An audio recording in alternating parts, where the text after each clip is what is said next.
So then the next part is the subject of morality, which I've always been the one to say that the evidence for good or bad, even before I got into presuppositionalism, never really swayed me that much as far as being a pro or I should say more of a con against Christianity, because it seems like give me a place to stand and I shall move the world. But if you don't have any place to stand, what say you? Why have the oughts and the shoulds in the world? And so your chapter of morality kind of takes that as well and says that when scientists try and or probably more so the skeptics come and trying to co-opt a sense of morality somewhere, it seems like they're just planting their flag into some random patch and saying, nope, this is where we should settle. Right.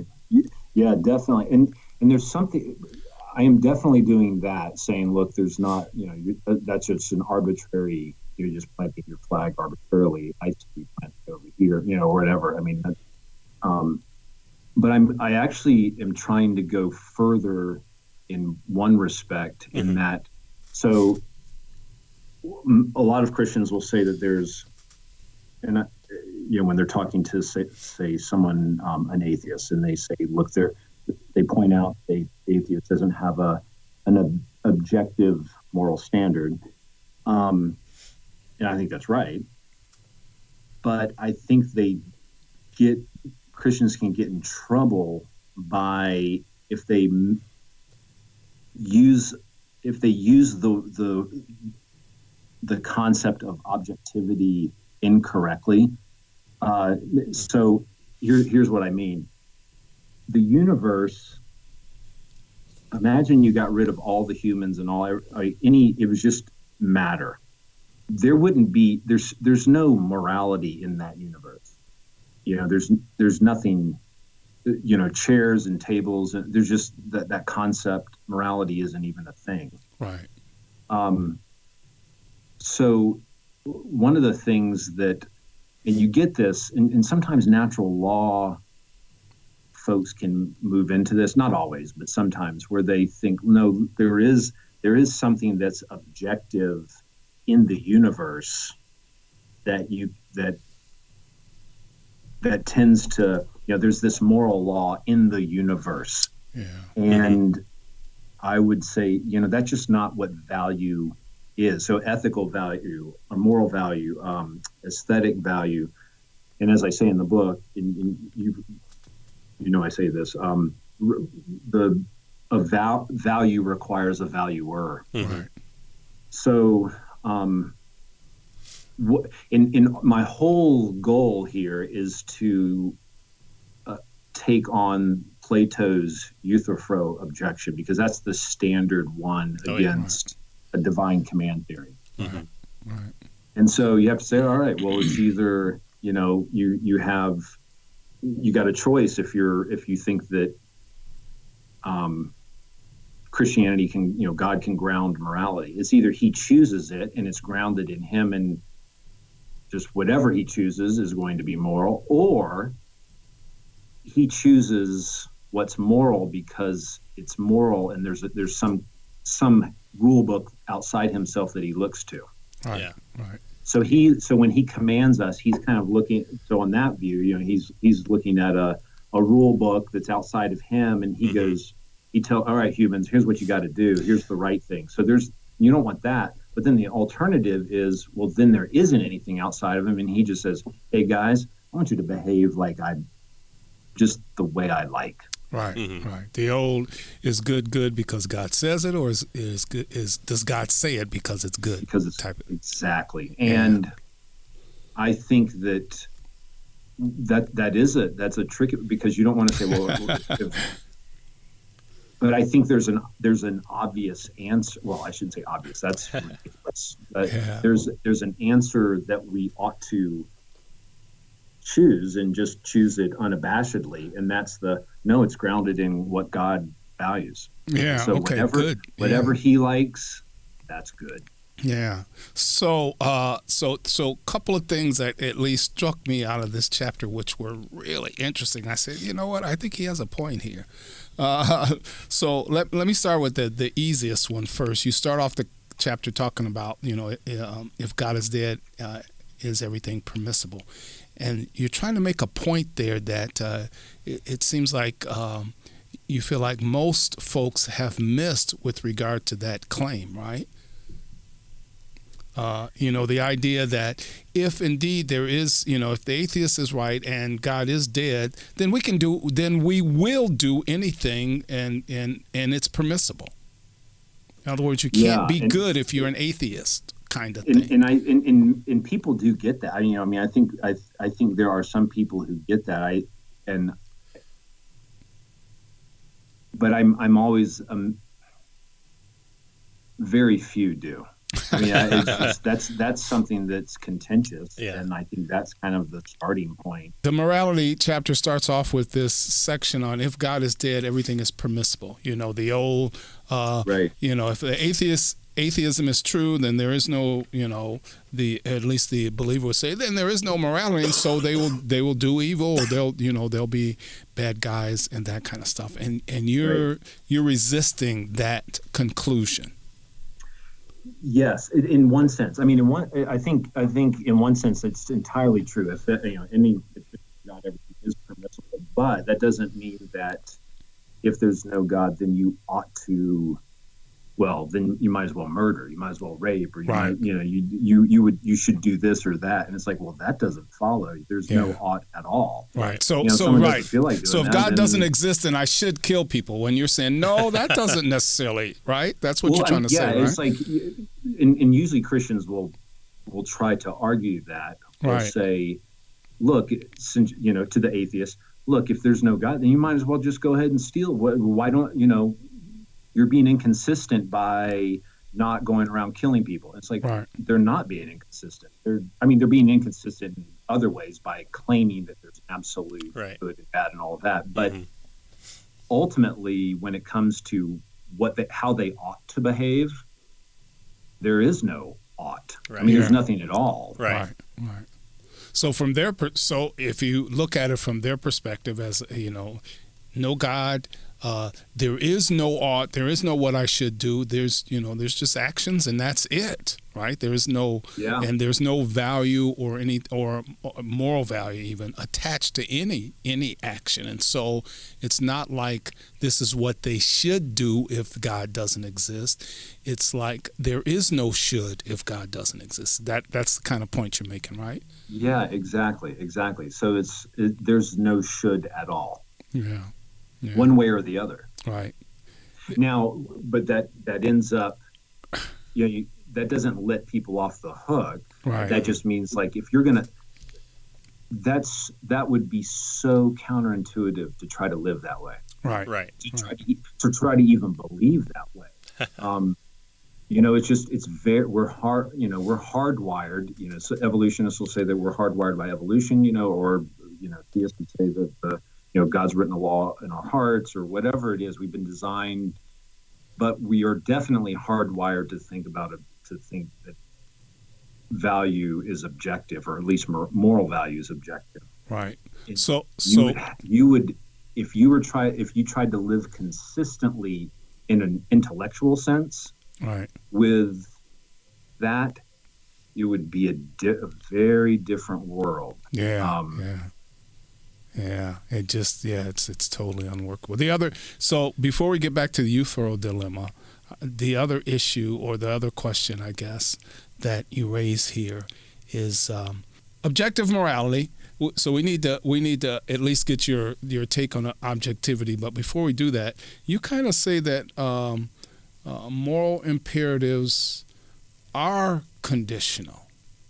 And so you can have an objective morality even though it's conditional, right? You said, my view that moral imperatives are conditional is on page 210, and you said is essential agreement with Mackey. So it's not, categorical, right, as it's usually put. It's a conditional type. So help us work through what you're getting at there.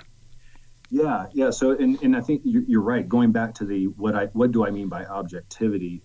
So, by objectivity, what I'm saying is, here's the kind of objective moral value you can have. It can be human independent. So, independent of the human subject. Right. So it can be outside of human, but it can't be entirely objective where there's no valuer or valuing subject at all. So right. Ultimately, I think moral value and all value is subjective in that it requires a valuing subject. So I'm going back to what the words subject and object actually, where they originated.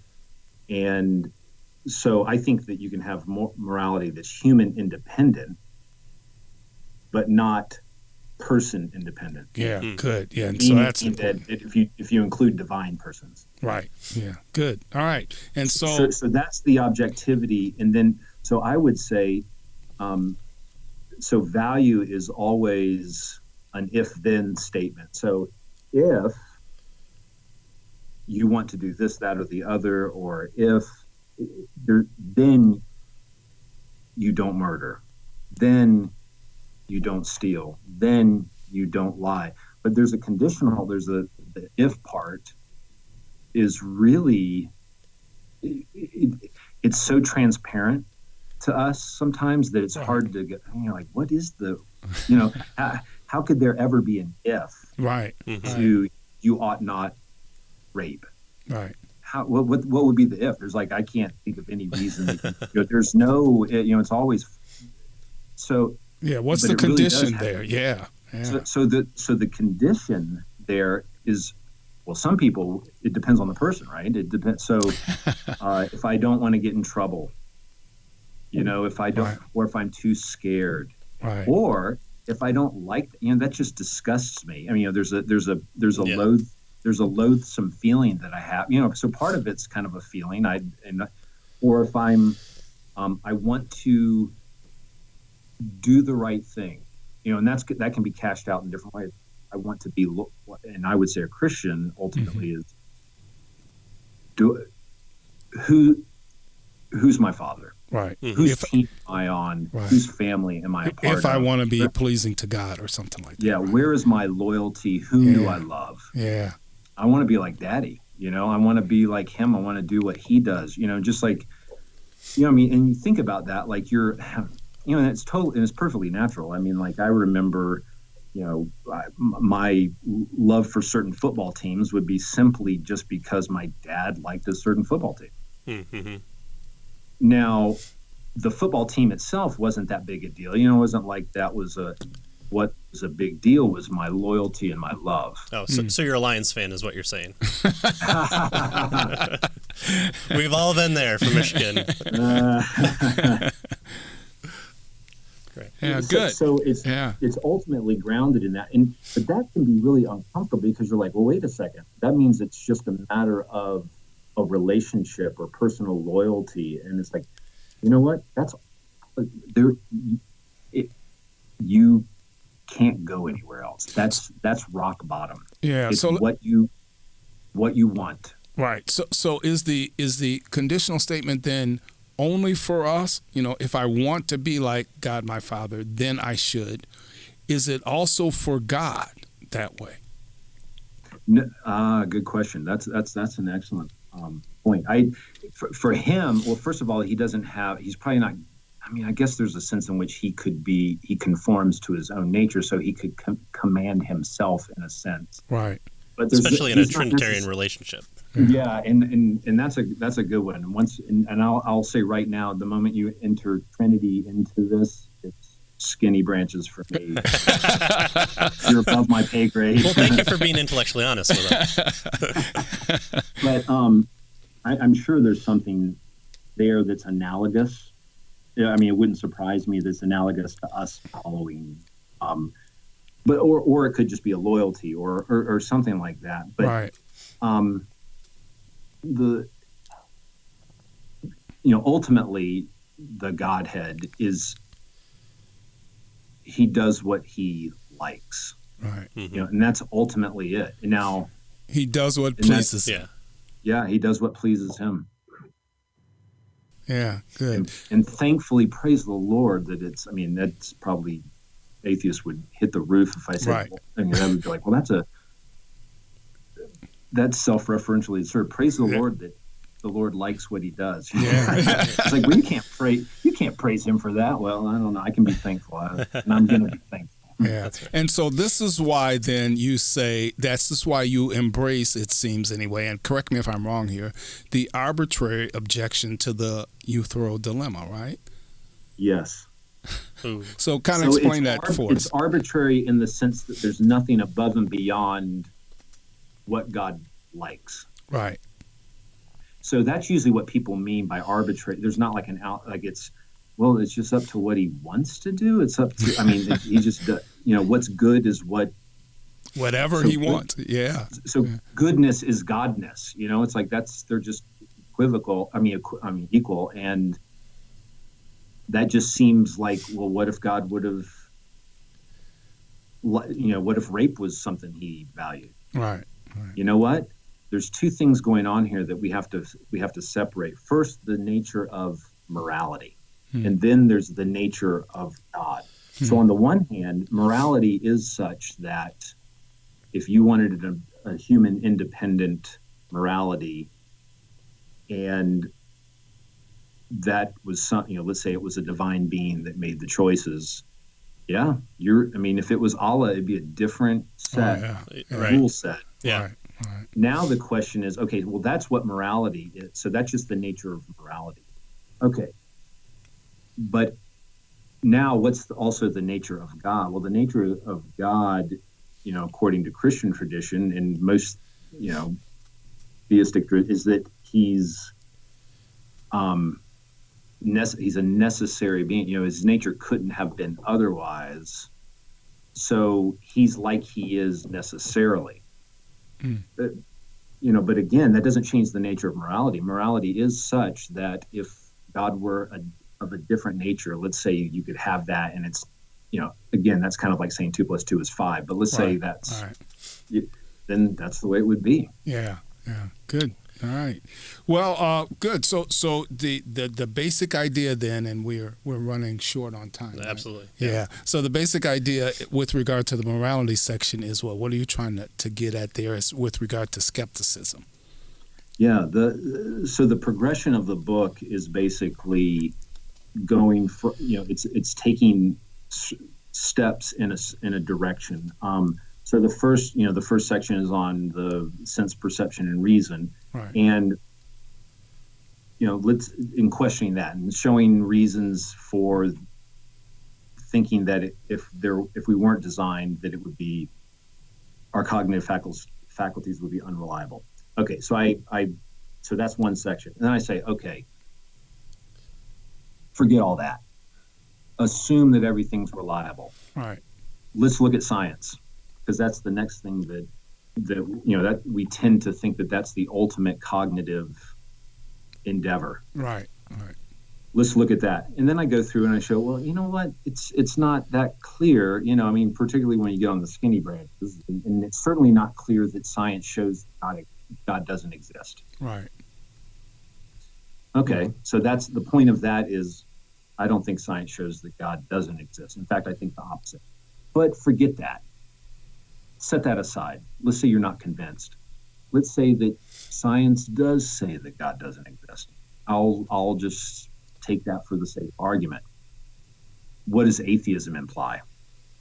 And what does it imply with respect to morality? And the reason I focus on science and morality is because those are usually the two big things, the two big issues that we all tend to gravitate talk to about. Right? Yeah. Everything. Yeah. And so that's why I go through so then it's at the end, it's like, okay, well, let's say atheism is true. What would that mean for morality? Mm-hmm. And so each step is kind of like, and I don't, I think we can stop all the way back at, we don't have reliable cognitive faculties. Right. A good case could be made there, right? Yeah. And then the atheist is in trouble even right there, right?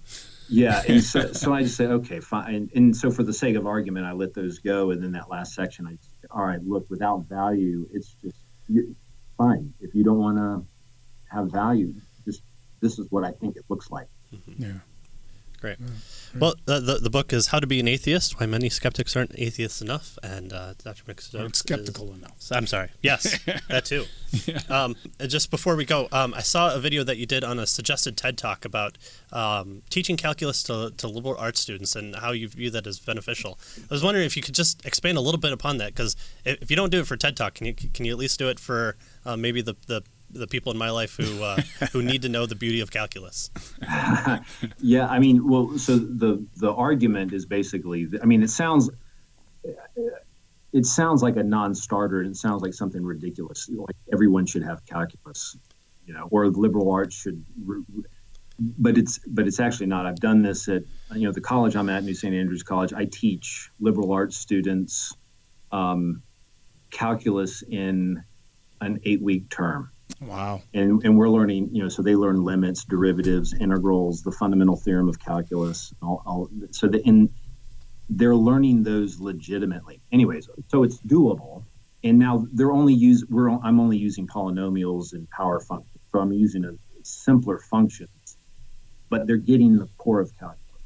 And I'm doing it, what I do for this longer term, this is part of a year-long course where I'm basically teaching them the story of philosophy and science and mathematics all in one, because all three of those grew up together. Mm-hmm. And calculus is central to that. I mean, it's what made the scientific revolution possible, and then you trace all of that back, and it goes all the way back to Plato. Yeah. And so you follow from Plato to the scientific revolution and Newton and calculus, and then what happens after that? Well, the Enlightenment of the 1700s, and you have people like Hume and Kant.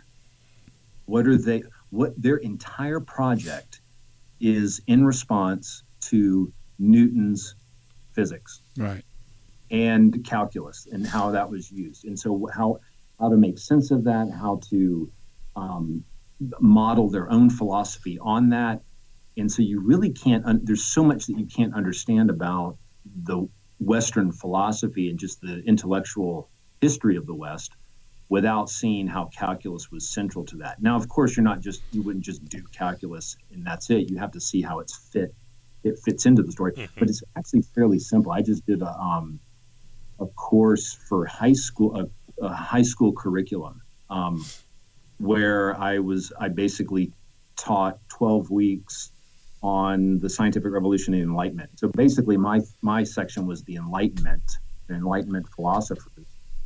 But at the same time, I'm covering Enlightenment philosophers, but I'm also talking about the scientific revolution. I mean, like, you can't do one without the other. Right.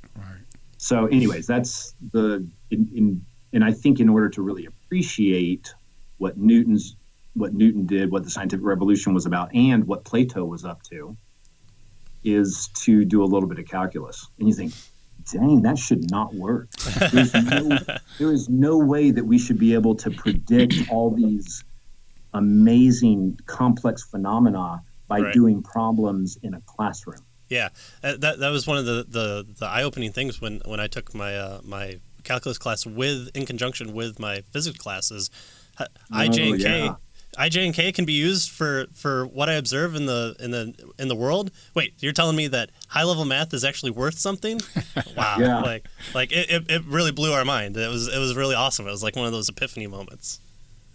And I think no one can really appreciate the intellectual history of the West, including philosophy, without having that aha moment. And then what's really interesting is that that's only the beginning. You can't understand 20th century philosophy without understanding what was going on with general relativity and quantum mechanics and logical positivism and all of that. But all of that was based on way more complex math. Yeah. So it's so crucial, and we've split STEM and liberal arts into these. We think that they're two different things, and we got to change that. Yeah. Wow. Great. Cool. Well, I hope you get your TED Talk. And where else can people go to look at your stuff, or to any links that you want to plug, or anything that you got coming up? Yeah. I have a website, mitchstokes.com. That has some of the resources on there, but just Amazon for my books, and there are all kinds of, if you just Google my name, there are links to different interviews and talks and whatnot.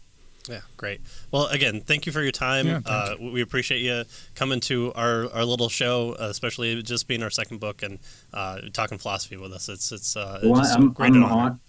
I'm honored that you chose to go through it. Yeah, the second time too. So we really like it. Thank you so much. In fact, if I can get you to sign it, you may have to be careful with the book because I've marked it up pretty good and it's been through the ringer a couple times. Good. That's great. Yeah. Well, thank you again, and we'll keep reading your stuff. Absolutely. All right. Well, thank you. Blessings on your work too. Thank you. Thanks.